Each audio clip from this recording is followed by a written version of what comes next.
Ashamar kafune kabajamtoota hordoftoota miidiyaa madda nageenyaa kabajni fi jaalalli keenya bakka jirtan maratti isin haa ga'u jecha oduu har'aaf qabannee dhiyaanne isinitti muunqassi faana turaan ejersoo wallooti. Oduu keenya jalqabaatiin kaaba Oromiyaa godina Walloo keessatti xiinxaleeyyiin Amaara qotee bulaa Oromoo Walloodhaatti ukkaamsaa jiraachuun dhaga'ame. Guutuun gabaasa kanaa akkatti aanutti isiniif dhiyaata. Kaaba Oromiyaa godina Walloo keessatti humni addaa naannoo Amaara qotee bulaa Oromoo Walloodhaatti guuraa jiraachuun dhaga'ame. Lola guyyaa dheengaddaa aana baate ganda jaldeettii jedhamuu fi cobbii jedhamu keessatti humni addaa naannoo Amaara maqaa shanee nyaachifte yookaan qallabdan jechuun ganda qotee bulaa Oromoo Walloo irratti dhukaasa banuun dubartii ganna 70 Zeenumu'ee jedhamtu yoo galaafatan nama baay'ees madeessuuf kaan ammoo uleen akka malee tumanii miidhaa jabaa irraan gaanii akka jiran jiraattonni madda nageenyaatti himanii jiru. Sababa ajjeefamuu dubartii ganna 70 Zeenumu'ee jedhamtu tanaan namoonni 20 ol dubartii ta'an qarbuuf osoo janaaza baatanii gara masjiidaa deemaa jiranii humni addaa kun reefka kana lafa kaahaa jechuun namoota 20 kana reefka dubartii tanaa biraa qabanii mana hidhaatti naqanii jiran jedhu. Namoonni 20 kan irraa nama 2 gadi dhiisanii nama 18 yeroo ammaa kan hidhaatti ukkaamsanii jiru. Namoonni ammaaf hidhaa jiran kan maqaan ammaaf nu geessan armaan gadii kana.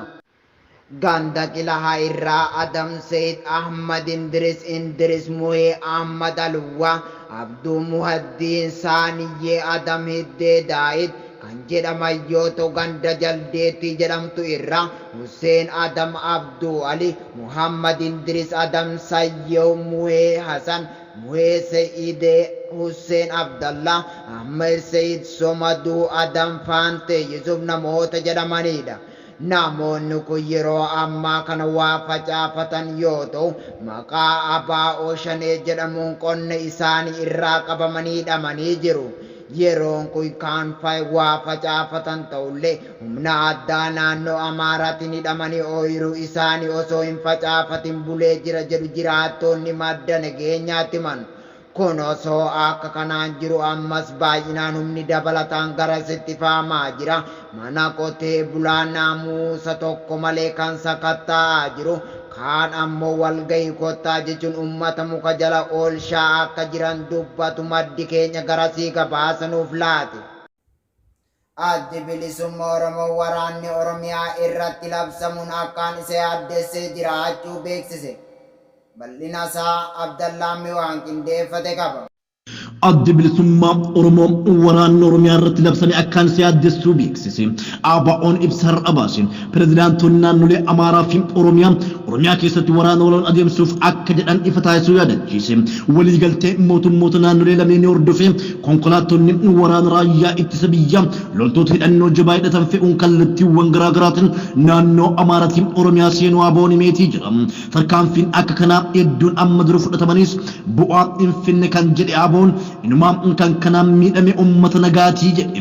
Tarkaanfii amma dura fudhatameen daa'imman dubartoota fi maanguddoota dabalate namoonni nagaan hedduu ajjeefamu manneen jiraattotaa gubachuu ooyiruun uummataa mancaafamuu fi uummanni hedduun buqqoobseetii jira. Itoophiyaan gaanfa Afrikaatti lakkoofsa buqqaataa biyya keessaatiin sadarkaa jalqabaa irratti akka argamtu eeree beellis lammiilee akkaan daraa jiraachuu beeksiseetii jira. Tarkaanfii humnaatiin rakkoo furuun akka hin danda'amne ABO'n eeree pireezidaantoonni naannolee lameenii tarkaanfii humnaa dhiisanii rakkoo karaa nagaatiin furuutti akka deebi'an yaamicha dhiyeessee jira. Naannoleen biroonis obbolummaa uummattootaaf jecha dhimma kana keessatti hirmaachuu irraa akka of qusatan hubachiiseetii jira. ABO'n dhiiga dhangala'uun gaaga'ama lammiilee nagaa irra gahuu fi rakkoowwan lola labsuun wal qabatee dhufuuf itti gaafatamummaan kan qondaalota kanneen akka ta'es ABO'n hubachiiseetii jira. Yuunaayitid Isteetsitti poolisiin 3 xalayaa mana murtii geessuuf deeman ajjeefamanii jiraachuun beekame.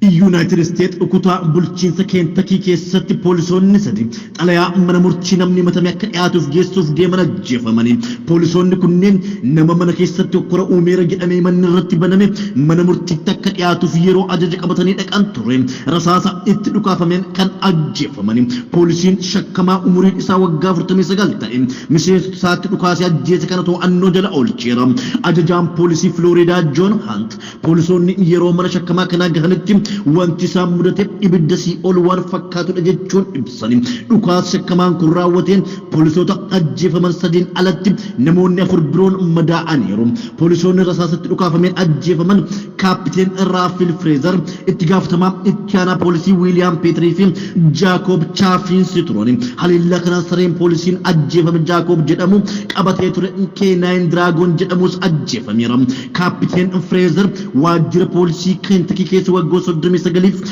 akka kabajaaf amanamummaan tajaajila waajjirri isaa himeera poolisoonni kunneen mana shakkamaa kana galgala keessa sa'aatii tokko irratti yeroo qaqqaban dhukaasni wal irratti itti banamuun ibsameera dhukaasni ture sa'aatii 3 kan itti fufe yoo ta'u booda shakkamaan maqaan isaa Lance Storrs jedhamu marii maatii isaa waliin taasiseen booda harka kennateera namni kun poolisii ajjeesuun himata lama yaalii ajjechaa immoo himannaa 5 fi himannaawwan biroo irratti banamaniiru barri kun hunda keenyaaf qormaata jabduudha jedhan bulchaan Kentucky Andy Bashar ergaa buleessaa miidiyaa hawaasaa isaan irratti qoodaniin bulchaan Floridaas akkasuma guyyaa kaleessaa haala gaddisiisaa ta'een gootota poolisoota keenya dhabneerra jedhaniin poolisiin Kentucky haleellaa kana irratti qorannoo banuu isaas beeksiseera. Egaa kabajamtootaaf hordoftoota miidiyaa madda nageenyaa oduun har'aaf qabannee dhiyaanne kana gammaa daawwattanidha. Qophiilee madda nageenyaaf daawwachuu barbaadan Tiwiitara keenyaa fi yuutuubii keenya jalaa kaasiniin jecha akka waan nu waliin turtaniif galatooma.